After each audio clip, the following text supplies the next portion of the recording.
You've probably already been trying to control your anxiety with mixed results. Unknown to you, a lot of things that you're doing to try to help yourself feel better might actually be backfiring. That's because what we naturally do is try to avoid what makes us anxious or do what our anxiety tells us to do. But actually, the best thing to decrease anxiety over time is actually going the opposite to what it's telling us to do. This means sometimes choosing not to listen to your anxiety. Your anxiety is not always acting in your best interest. Its main concern is to get you to avoid what you fear and avoid feeling uncomfortable. It's not going to help you discover what's going to bring you real happiness and fulfillment in life.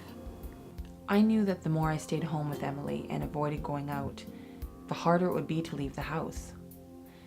It was like on one level, I knew it was just my anxiety making me feel so much dread about simple things like going 2 blocks down the road with her in a stroller. But suddenly it just seemed so overwhelmingly scary, even though it didn't make sense. I just kept waking up and hoping I would feel differently. We're human beings, and of course we're motivated to take away distress quickly.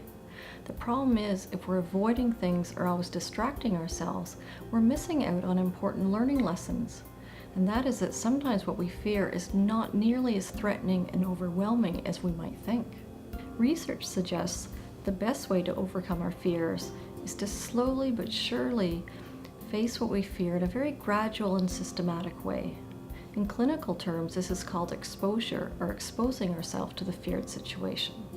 It is by slowly and gradually and intentionally bringing on small little bits of anxiety over and over again that we get to challenge ourselves and really convince ourselves that we can cope.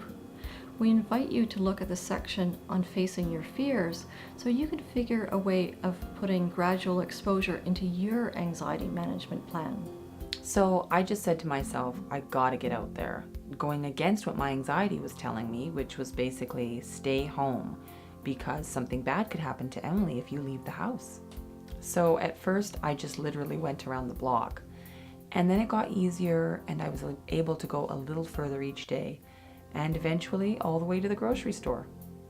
I was still pretty anxious, but definitely less so. I knew I couldn't wait for it to feel easy. I had to accept some anxiety and gradually push myself to overcome my fears. We know this will be hard work, but the outcome is so worth it that you get to fully engage in life and not miss out on any meaningful or important experiences.